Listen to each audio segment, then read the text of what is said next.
아마 이 이야기는 좋은 주일학교를 다녔던 우리 성도님들이시라면 잘 아시는 본문일 것이라고 생각되어집니다. 성경에는 참 놀랍고 재미난 이야기들이 많이 있습니다.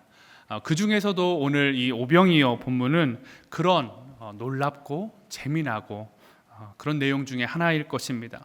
특별히 저 같은 경우는 이제 오랫동안 주일학교 사역을 하였기 때문에 이 본문을 전할 때마다 아이들이 얼마나 재밌어하고 눈을 반짝이면서 말씀을 들었던 기억들이 있습니다.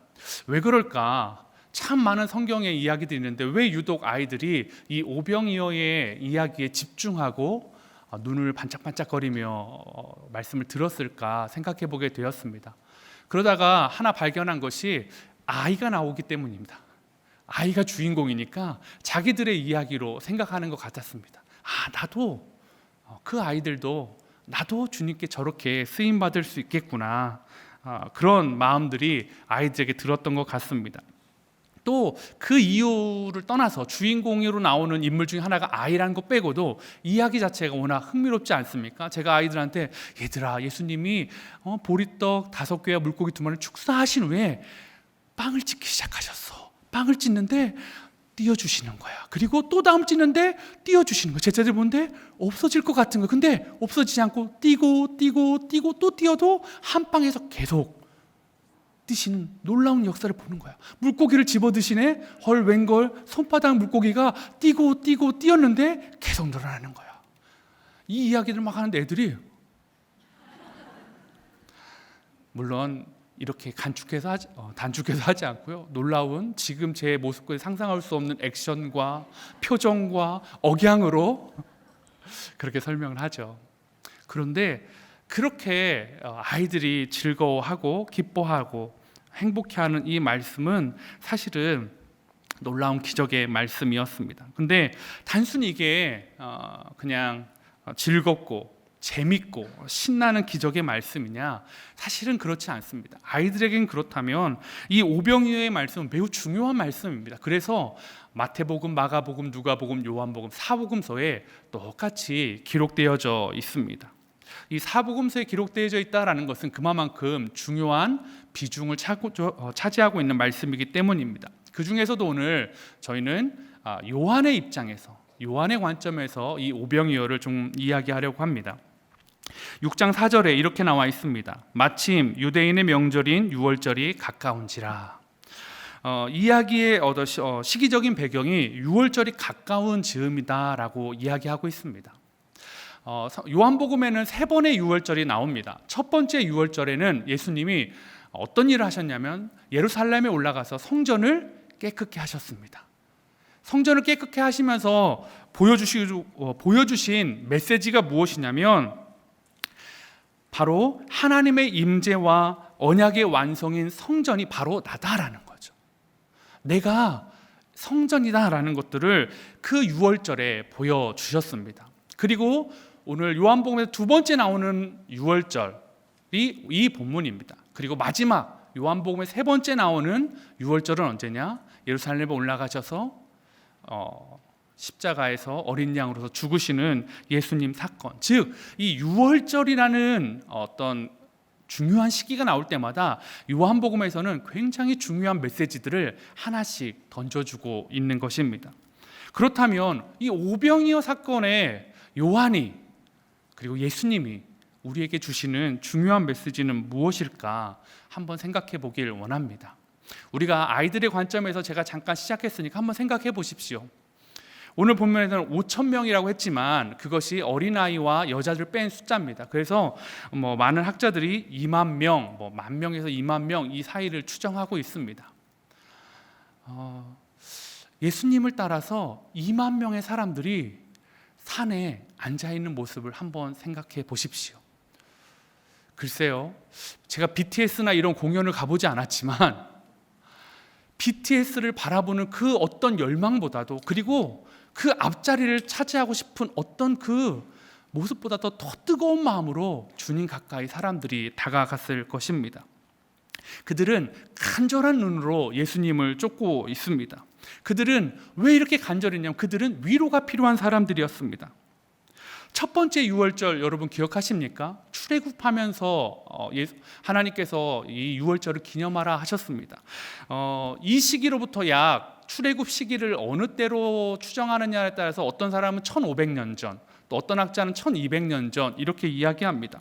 출애굽한 지 1500년에서 1200년이 지났음에도 불구하고 그들은 여전히 안식할 수 없었습니다. 약속의 땅에 들어갔음에도 불구하고 그들의 삶에는 첫 유월절 이후로 여전히 결핍과 불안과 아픔이 가득했다라는 것입니다. 더욱이 이 예수님이 등장하기 전까지 말라기 선지자 이후에 400년은 완전한 영적인 암흑기였습니다. 선지자도 없었고 어떤 하나님의 말씀을 전해주는 사람이 없었던 그 암흑기 안에 툭 튀어나온 사람이 세례 요한이었습니다. 그런데 오늘 본문에 보면 6장 1절에 그 후에라고 나와 있습니다. 그런데 이 오병이어 사건을 보면 다른 마태, 마가, 누가 사건들 보면 공통적으로 드러나는 사건들이 뭐냐면 그 후에 이 앞에는 아마 세례 요한의 죽음이 있었을 것이다 라고 학자들이 이야기하고 있습니다. 즉 그들이 작은 소망을 보고 선지자가 나타났구나, 선견자가 나타났구나 라고 해서 회개하며 하나님 앞에 돌아가길 애쓰려고 하는 그 사람이 목이 잘려서 쟁반 위에 올려져 있는 그런 상태가 되어져 버린 것입니다. 그들은 믿고 따라야 될 사람을 간절히 찾고 있었습니다. 치료에 대한 열망으로 가득한 사람들의 눈에 희망이 하나 보였죠. 그게 바로 예수님이었습니다. 그래서 2만 명이라는 사람들이 다 낫고자 하여서 예수님을 따라가고 있는 것입니다. 그런데 오늘 이 오병이어의 사건을 통해 그들의 눈이 한 번 더 번쩍이기 시작합니다. 왜냐하면 예수님께서 제자들이 와서 50명씩 100명씩 앉아라 라고 하는 거죠. 말씀을 다 들었는데 그것만으로 감사한데 다시 앉으라는 거예요. 무슨 일일까? GBS인가? 조별 나눔인가? 50명은 좀 많은데, 그런데 그들에게 끊임없이 전해져오는 빵과 물고기를 통해서 그들이 놀라운 기적을 경험하고 있는 것입니다. 자신의 아픔과 배고픔을 한 번에 해결해 줄 수 있는 사람 드디어 찾았습니다. 자신의 아픔과 자신의 불안한 마음과 자신의 허기진 금을 해결해 줄 수 있는 사람. 글쎄요, 이 당시에 한 소년이 드렸던, 한 아이가 드렸던 보리떡 5개, 물고기 2마리. 보리떡이라는 것 자체가 밀에 비해서 그 당시에 가격으로 보면 한 3분의 1밖에 안 되는 그런 가치가 있는 가루였다고 합니다. 즉 가난한 사람들이 먹는 음식이었다라는 거죠. 물고기 2마리도 굉장히 작고 소금에 절여서 먹기에 좀 적고 볼품 없는 것. 아마 많은 사람들이 2만 명의 사람들이 있었음에도 불구하고 물론 아마 그들 안에는 꺼내놓지 않은, 차마 꺼내놓지 못한 다른 도시락이 있었을 수도 모릅니다. 그러나 그들 안에 대표할 수 있는, 그들이 내놓을 수 있는 것 해봐야 기껏해야 값싼 가난한 사람들이 먹는 보리떡 5개 그리고 물고기 2마리밖에 없었다라는 거죠. 그래서 그들은 그 자신의 허기짐을 채워주는 그 예수님을 어떻게 하려고 하면 6장 15절에 이렇게 이야기합니다. 그러므로 예수께서 그들이 와서 자기를 억지로 붙들어 임금으로 삼으려는 줄 아시고 다시 혼자 산으로 떠나가시니라. 백성들은요, 왕인을 삼고 싶은 거예요. 지금 헤롯이 분봉왕으로 있는 건 상관없어요. 헤롯이 어떤 사람입니까? 세례 요한 그냥 목을 쳤던 사람입니다. 그 사람과 어떻게 해야 돼? 해결할 문제는 그냥 둘째치고 왕이 되줬으면 좋겠다라는 거예요. 예수님 보여주신 치유의 능력, 예수님이 주신 빵과 물고기 놓치고 싶지 않았어요. 놓치지 않을 거야. 이거 놓치면 안 돼. 400년을 기다렸어. 평생을 기다렸어. 출애굽을 해서 약속의 땅을 딛고 살아가지만 여전히 아픔과 결핍의 문제로 힘들어하는 사람들에게 그들을 보면서 예수님이 오늘 불쌍히 여기시면서 이 질문을 하고 계신 것입니다. 이미 약속을 받아서 종에서 자유인이 되었고 종된 땅에서 약속의 땅으로 젖과 꿀이 흐르는 땅에 왔음에도 불구하고 여전히 아파하고 결핍에 있는 사람들에게 주님이 이렇게 물어보십니다. 우리가 어디서 떡을 사서 이 사람을 먹이겠느냐? 이 질문을 통해서 우리가 알 수 있는 것, 그 첫 번째는 예수님은 대안을 가지고 계신다라는 것입니다. 이 사람을 먹이겠느냐? 이 사람을 먹이겠느냐? 이 질문을 하기 전에 오늘 본문에 아이 말고 또 등장하는 사람이 나오는데, 하나는 빌립이고요, 또 한 사람은 안드레입니다.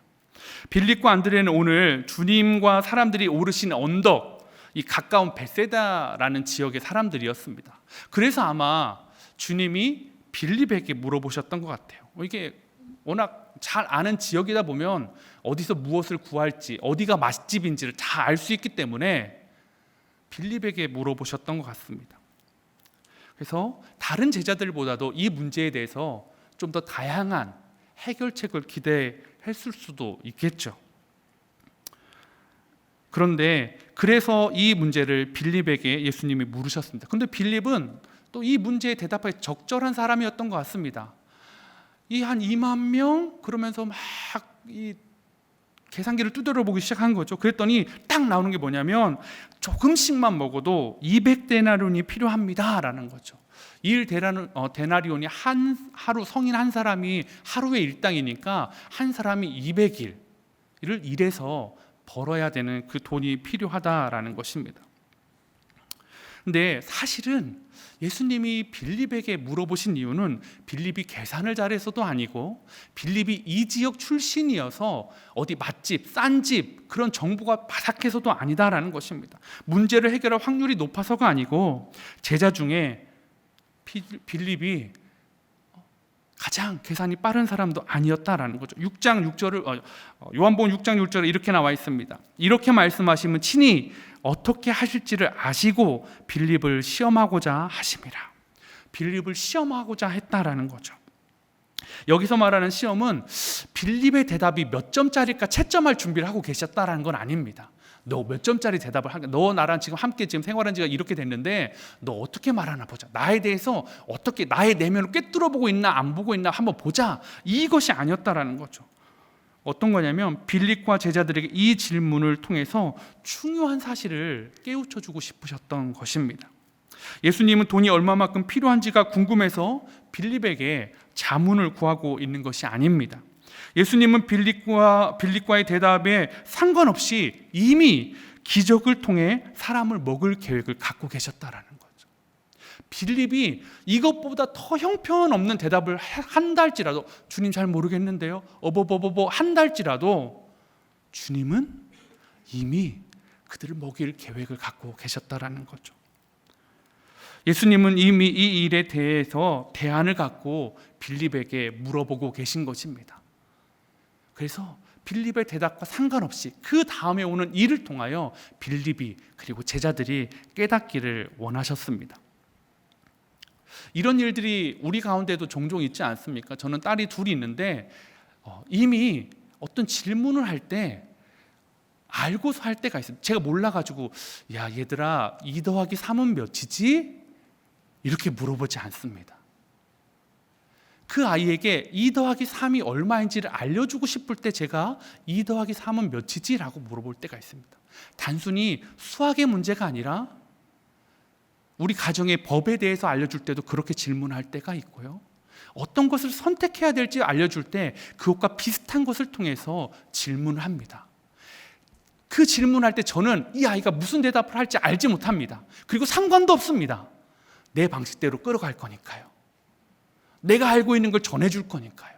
빌립의 대답이 그와 같습니다. 주님은 이미 빌립의 대답과 상관없이 기적을 준비하고 계셨다라는 것입니다. 예수님은 삶의 문제를 해결해 주시는 분입니다. 능력이 없어서 해결하지 못하시는 분도 아니고요. 예수님은 대안이 없으신 분도 아닙니다. 대안도 있고 능력도 있으신데, 다만 우리가 삶의 문제 가운데 깨닫기를 원하셔서 조금 더디, 아니면 우리의 생각과 다른 모습으로 대답해 주실 때가 있다는 걸 꼭 믿으시기 바랍니다. 문제가 해결되는 것이 중요한 것이 아니라 주님만이 우리 삶의 문제에 대안이 되신다는 고백을 주님이 듣고 싶으신 것입니다. 오늘 이 밤 우리 삶의 문제 해결책이 예수님이심을 고백하고 예수님을 붙잡는 그러한 밤이 되기를 소망합니다. 우리가 어디서 떡을 사서 이 사람을 먹이겠느냐의 질문을 통해 우리가 알 수 있는 두 번째는 예수님만이 능력의 근원이다라는 것입니다. 어디서 떡을 사서라고 묻고 있습니다.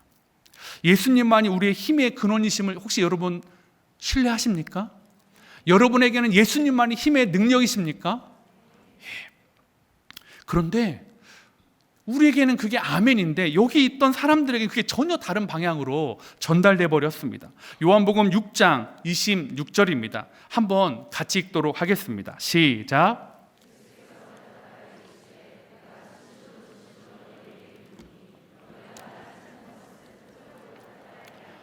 떡을 먹고 배부른 까닭이로다. 사람들이 표적은 보지 못하게 하고 떡만 보게 하고 있는 거예요. 너희가 나를 찾는 것은 표적을 본 까닭이 아니고 떡을 먹고 배부르니까 나를 왕으로 삼으려고 하는 거 아니냐라고 예수님이 말하고 있다라는 거죠. 근데요, 이게 오늘날 우리에게도 적용되는 사단의 전략이다라는 것입니다. 사람들이 예수님을 찾는 이유는 배고픔의 해결이었습니다. 이거 나쁘지 않습니다. 그걸 구하는 거 나쁜 일 아닙니다. 그런데 이것만 보고 예수님을 붙잡으면 안 된다라는 것입니다. 사단은 근원이 아닌 표면을 보게 하기 때문입니다. 사단은 예수님의 근본 모습이 아닌 표면, 너희에게 이걸 주시는 분 아니니? 너희에게 이걸 채워주시는 분 아니니? 너를 치료하는 분 아니니? 근데 지금 너에게 그것이 있니? 하나님이 너를 고쳐주고 계시니? 하나님이 너와 함께 하시니? 물어보는 거죠. 근데 우리 삶 가운데 그렇게 느껴지 못할 때가 너무나 많지 않습니까? 그러면 하나님이, 예수님이 우리를 버리신 것입니까? 아니다라는 거죠. 왜냐하면 그러한 것은 양상입니다. 표면적인 것입니다. 더 중요한 것은 뭐냐? 근원을 봐야 된다라는 것입니다. 이러한 사단의 전략으로 사람을 흔들려고 했던 것이 성경에는 잘 나와 있습니다. 욥기입니다. 욥기. 대표적으로 욥기 1장 9절에서 11절 말씀에 보면 이렇게 나와 있습니다. 사탄이 여호와께 대답하여 이르되 욥이 어찌 까닭없이 하나님을 경외하리이까? 주께서 그와 그의 집과 그의 모든 소유물을 울타리로 두르심 때문이 아니니까? 주께서 그의 손으로 하는 바를 복되게 하사 그의 소유물이 땅에 넘치게 하셨음이니이다. 이제 주의 손을 펴서 그의 모든 소유물을 치소서. 그리하면 틀림없이 주를 향하여 욕하지 않겠나이까? 사단의 전략은 소유물을 치라라는 거죠. 그의 손에 있는 떡을 뺏어보라는 거죠. 그럼 얘는 울 거라는 거죠. 원망할 거라는 거죠. 떠나갈 거라는 거죠. 사단은 하나님이 욥에게 떡을 주시지 않으면, 그에게 부으시는 복을 거둬들이시면 욥이 하나님을 욕하고 떠나갈 것이라고 이야기하고 있다라는 것입니다. 욥이 하나님을 경외하는 이유, 떡 때문이었습니까? 아니었습니다. 사랑하는 성도 여러분, 이것이 사단의 전략입니다. 저와 여러분에게 사단은 오늘도 이 전략을 가지고 다가오고 있습니다. 넌 떡을 기도했는데 그 떡을 받았니? 너는 육신의 연약함을 기도했는데 너는 고침을 받았니? 다락방에서 저 집사는 기도의 응답을 받았는데 왜 너는 기도의 응답을 받지 못할까? 하나님이 너를 사랑하지 않는 건 아닐까? 너는 죄가 있어서 그런 건 아닐까? 하나님이 널 용서하지 않는 건 아닐까? 여러분, 사단의 전략입니다. 그 표면을 보지 마십시오. 내게 손에 떡이 아직 없다면 사단은 우리가 절망하기를 원할 것입니다. 또 내 손에 떡이 아주 많다면 사단은 교만하여지기를 원할 것입니다. 또 내 손에 떡이 있긴 한데 내가 원하는 떡이 아니라면 사단은 우리가 불평하고 불만을 가지고 하나님을 원망하기를 원할 것입니다.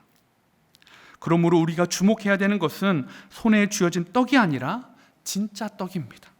예수님은 앞으로 제자들이 이 진짜 떡과 가짜 떡 사이에서 고민할 것을 잘 아셨습니다. 그들의 경험을 미리 아시고 지금 이 이야기들을 해주고 계신 것입니다. 그래서 빌립에게 얼마면 이 사람들을 먹일 수 있는 떡을 살 수 있겠느냐라고 질문하지 않으셨습니다. 뭐라고 하셨죠? 어디서 떡을 사서 이 사람을 먹이겠느냐라는 거죠. 빌립의 대답이 200다니엘원쯤 있어야 됩니다 라면 예수님의 질문이 뭐가 됐어야 돼요? 얼마면 되겠느냐? 근데 빌립이 동문서답하는, 근데 성경에 이렇게 동문서답할 때가 많습니다. 수가성 여인도 그랬고요. 근데 그때마다 사실은 주님은 의도를 가지고 물어보신다라는 거죠. 얼마가 중요한 것이 아니라 어디서 떡을 살 것이냐라는 거죠. 이 질문의 핵심은 돈의 문제가 아니다라는 거예요. 뭐의 문제예요? 어디서, 장소의 문제라는 것입니다. 그러면서 쭉 오늘 본문이 지난 다음에 그 어디서에 대한 답을 주십니다. 요한복음 6장 31절이죠. 기록된 바 하늘에서. 기록된 바 하늘에서. 어디서 떡을 사서 이 사람들을 먹이겠느냐? 기록된 바 하늘에서. 그게 무엇이냐면 그들에게 떡을 주어 먹게 하였다 함과 같이 우리 조상들은 광야에서 만나를 먹었나이다. 지금 하늘에서 내린 떡 만나를 먹여주신 하나님을 기억하라라고 보고 이야기하고 있는 것입니다. 지금은 2,000명입니다. 아니죠, 2만 명입니다. 예. 제가 계속 2,000명이라고 했나요?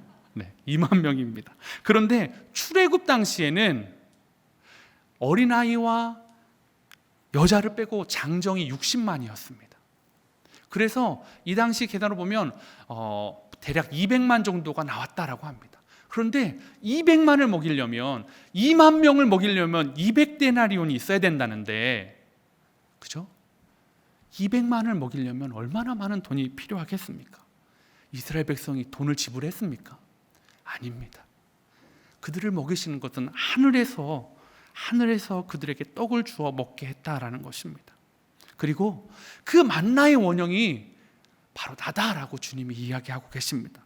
더 지나가면 51절에 나는 하늘에서 내려온 살아있는 떡이니, 나는 하늘에서 내려온 살아있는 떡이니 사람이 이 떡을 먹으면 영생하리라. 내가 줄 떡은 곧 세상의 생명을 위한 내 살이니라 하시니라. 예수님은 우리가 어디서 떡을 사서 이 사람들을 먹이겠느냐라는 질문을 통해서 다른 데 기웃거리지 말라라는 거죠. 200데나리온 찾아보지 말라, 주머니 뒤져보지 말라는 겁니다. 먼저 생명의 떡이신 예수님을 기억하고 붙잡으라라고 말씀하고 계신 것입니다. 어떠한 떡도 잠시의 배부름과 만족을 줄 수 있지만 영원한 해결을 줄 수는 없습니다. 이 떡에 대해서 35절에 이렇게 이야기합니다. 예수께서 이르시되 나는 생명의 떡이니 내게 오는 자는 결코 줄이지 아니할 터이요 나를 믿는 자는 영원히 목마르지 아니하리라. 생명의 떡은 오직 예수 그리스도 뿐이십니다. 믿으십니까? 생명의 떡을 잃어버리고 다른 떡을 아무리 많이 쥐어도, 아무리 큰 떡을 쥐어도 그 떡은 썩어버릴 것이고 그 떡은 영원하지 않은 떡이라는 것을 우리는 꼭 기억해야 됩니다. 여러분은 생명의 떡이신 예수님을 소유한 사람들이십니까? 여러분은 생명의 떡이신 예수님을 소유하지 않으셨나요? 제가 방금 당황한 게 느껴지셨죠? 예. 코로나보다 굉장히 당황한. 예수를 믿는다면, 예수를 구주로 고백한다면 우리는 이미 생명의 떡을 소유한 자들입니다. 그런데 그 떡을 가졌음에도 불구하고 다른 썩어질 떡이 없다고 하나님을 원망하는 것, 그것은 어리석은 자들입니다. 생명의 떡을 가지고도 다른 썩어질 것들 때문에 생명의 떡을 버리는 것, 사단이 우리에게 유혹하는 작전입니다. 너 예수 안에 있구나, 너 생명의 떡을 가졌구나. 그런데 너는 왜 안 낫지? 너의 경제적 문제는 왜 해결 안 되지? 왜 너의 기도는 응답되지 않니? 물음표가 찍혀지는 순간 생명의 떡을 사단이 들고 도망가려고 하는 것입니다.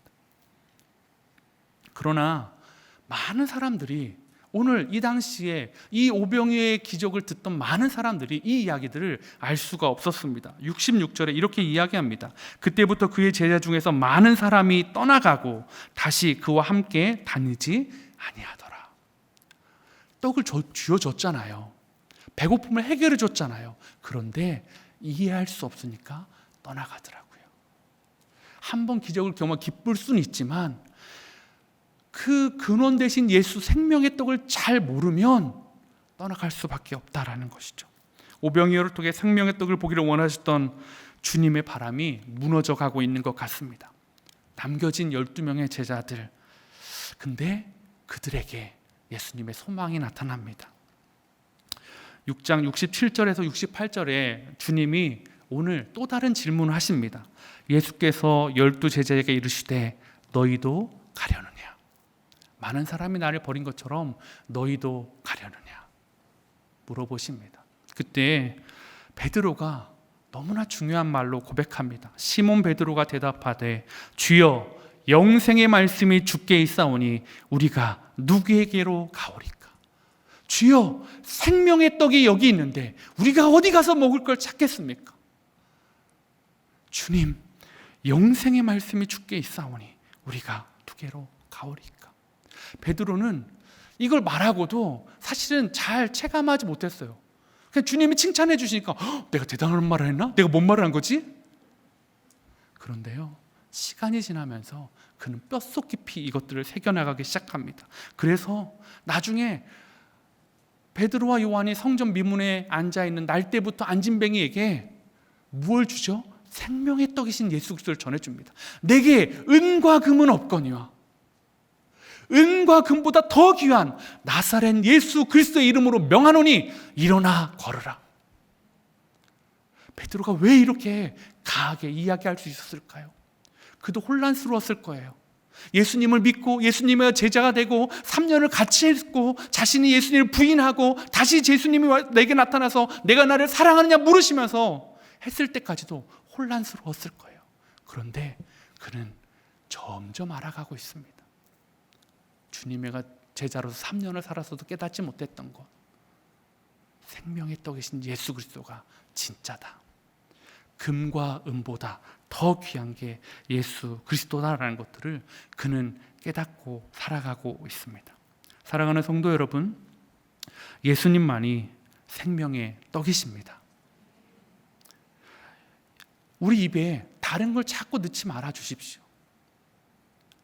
아이에게 이유식을 먹일 때 간이 안 된 이유식을 막 먹일 때 간이 센 걸 먹으면 어떻게 하죠? 그 아이는 나중에 이유식을 먹지 않으려고 합니다. 이게 너한테 필요한 거고 이게 중요한 거고 이게 좋은 것임에도 불구하고 간이 센 음식을 찾기 시작합니다. 저희 아이는 분당우리 교회에서 마이쮸와 온갖 달달한 것들을 다 경험하며 자랐습니다.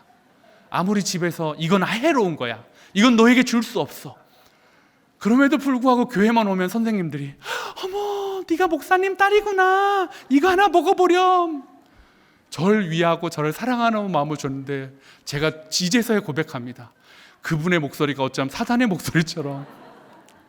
참 저희 딸은 너무나 잘 넘어가요. 근데 문제는 뭐냐면 집에 가면 아이가 그것만 찾는다라는 거예요. 사단은 자꾸 그걸 찾게 하기 원하는 거예요. 야, 기적을 찾으라니까. 네 기도를 들어주신지 안 들어주신지를 보라니까. 네가 병이 나았는지를 보라니까. 네 경제적인 삶이 조금 나아졌는지 집중해 보라니까. 아니야, 나는 이미 하나님의 자녀야. 아니라니까. 봐봐, 기도 들어주시 안 들어주셔? 아직은 에헤이 지난번에 했던 것도 다시 생각해 볼까? 사단은 계속 우리에게 생명의 떡을 야금야금 갉아먹으라고 주문하고 있는 것입니다. 사랑하는 성도 여러분, 그렇다면 생명의 떡 말고 치유해 주시기를, 물질을 구해야 되나요? 안 구해야 되나요?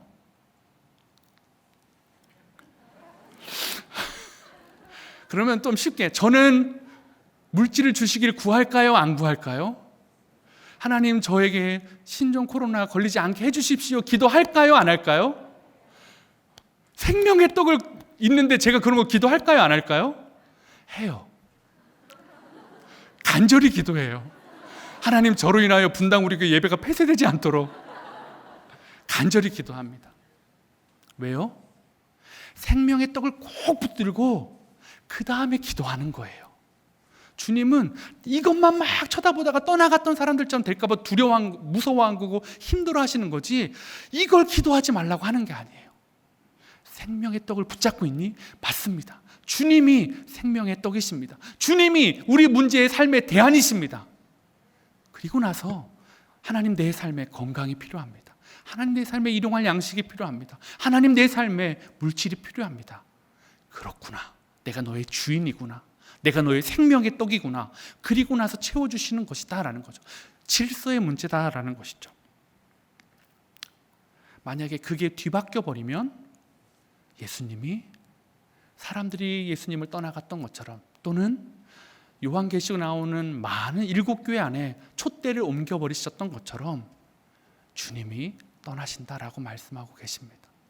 교회의 주인이 그리스도가 아니고 목사가 되는 순간에, 내 삶의 주인이 하나님이 아니고 내가 되는 순간에, 내 삶의 목적이 하나님의 영광이 아니고 돈 모으는 것이 되는 순간에 하나님은 슬퍼하실 것입니다. 그게 아닌데, 너에게 준 생명의 떡은 그게 아니지 않니? 너는 왜 생명의 떡이 아니라 썩어질 떡을 가지고 막 기뻐하고 즐거워하고 있니? 주님이 물어보실 것입니다. 우리가 어디서 떡을 사서 이 사람을 먹이겠느냐의 질문을 통해 우리가 알 수 있는 것, 그 마지막은 예수님은 어려운 문제를 함께 풀어가길 원하신다라는 것입니다. 예수님의 질문의 시작이, 빌립아, 너는 어디서 떡을 사서 이 사람들 먹이겠느냐? 너라면 어떡하겠느냐가 아닙니다. 뭐라고 얘기하시죠? 우리가 라고 이야기하고 계십니다. 빌립에게 너와 내가, 제자들아 너희와 내가 어디서 떡을 사서 이 사람들 먹이겠느냐? 예수님은 처음부터 빌립과 함께 이 문제를 해결하고 싶으셨던 거예요. 여러분에게 해결하지 못하는 문제가 있습니까? 주님이 여러분에게 던져놓은 숙제들이 있습니까? 주님이 네가 해결하면 내가 도와줄게, 이게 아니에요. 네가 이 문제를 풀어내면, 정답을 맞추면, 내 기호에 맞는 답을 제출하면 내가 그때 너의 삶 가운데 인재해 줄게, 이게 아니다라는 거예요. 주님이 그 문제를 준 것은 나와 같이 이 문제를 풀어가 보지 않으련? 나와 같이 이 문제를 한번 극복해 보지 않으련? 주님이 말씀하고 계신다라는 것입니다. 빌립의 대답에 상관없이 기적을 베푸시는 그 하나님, 그 예수님, 우리의 실력과 상관없이, 우리의 깨끗함과 상관없이, 우리의 죄의 유무와 상관없이 우리를 자녀 삼아 주신 하나님, 우리를 사랑하시는 예수님, 완벽한 대안을 가지셨으며 능력의 근원이 되신 예수님께서 혼자 해결하는 것이 아니라, 혼자 해결하라고 하는 것이 아니라 우리와 함께 오늘 이 자리에서, 기도의 자리에서 말씀을 통해, 사람이 옆에 있는 동역자들을 통해 함께 풀어가길 원하신다라는 것입니다. 여러분이 홀로 견디고 있다고 말할 때에도, 나 혼자 이 문제를 홀로 짊어지고 있습니다, 주님 힘듭니다라고 할 때에도 주님이 이렇게 말씀하십니다. 내가 너와 함께 하고 있어. 내가 너와 이 문제를 함께 극복하고 싶어. 너는 어떻게 하고 싶니? 우리의 답이 얼토당토 않다 할지라도, 우리의 답이 정답이 아니다 할지라도 주님은 그 답을 들으시고 새로운 이야기를 해주십니다. 내가 생명의 떡이다. 내가 이 문제를 너와 함께 이겨나가기를 원한다. 사랑하는 성도 여러분, 오병이어 사건을 통해 어디서 떡을 사서 이 사람들을 먹이겠느냐라는 주님의 질문은 삶의 방식과 믿음에 대한 본질을 묻고 있는 것입니다. 문제 앞에 너는 무엇을 붙잡고 있니? 문제 앞에 너는 어떤 선택을 하고 있니? 너의 기준은 무엇이니? 출애굽을 해서 아까 말씀드린 것처럼 약속의 땅을 딛고 살아가지만 여전히 아픔과 결핍이 있었던 게 이 당시 사람들의 생활이었습니다. 하나님의 자녀가 됐음에도 불구하고, 여전히 예수 그리스도의 생명의 떡을 쥐고 있음에도 불구하고 우리의 삶에는 결핍이 있습니다. 건강이 아프고, 경제적인 문제가 있고, 관계 때문에 힘들고, 그것이 우리가 생명의 떡을 못 쥐어서가 아닙니다. 생명의 떡을 쥐었음에도 불구하고 우리는 그 문제 가운데 놓여져 있다는 거죠. 그리고 주님이 이야기하신다는 겁니다. 오늘 이 밤에 너와 내가 함께 극복해 보지 않으련? 내 이야기를 한번 들어보지 않으련? 내가 너에게 이런 고난을 준 것은, 이런 시련을 준 것은 이것을 위함이야 라고 주님이 말씀하신다라는 것입니다. 오늘 하나님 앞에 마음이 식어진 분이 계십니까? 내 손에 떡이 없다고 하나님을 원망하고 있는 분은 계시지 않습니까? 오늘 그분이 여러분에게 묻고 계십니다. 우리가 어디서 떡을 사서 이 사람을 먹이겠느냐? 그리고 너희도 가려느냐? 주여 영생의 말씀이 주께 있사오니 우리가 누구에게로 가오리까? 주님이 나의 하나님이신데 내가 누구에게 가서 이 하소연을 쏟아놓겠습니까? 주님이 나의 아버지신데 내가 어디 가서 이 마음을 이야기하겠습니까? 하나님과 씨름하는 밤 되길 원합니다. 하나님과 아버지 붙잡고 씨름하고 해결하는 밤이 되길 원합니다. 이 믿음으로 기도하고 하나님 앞에 나아가는 밤이 되시기를 간절히 소망합니다.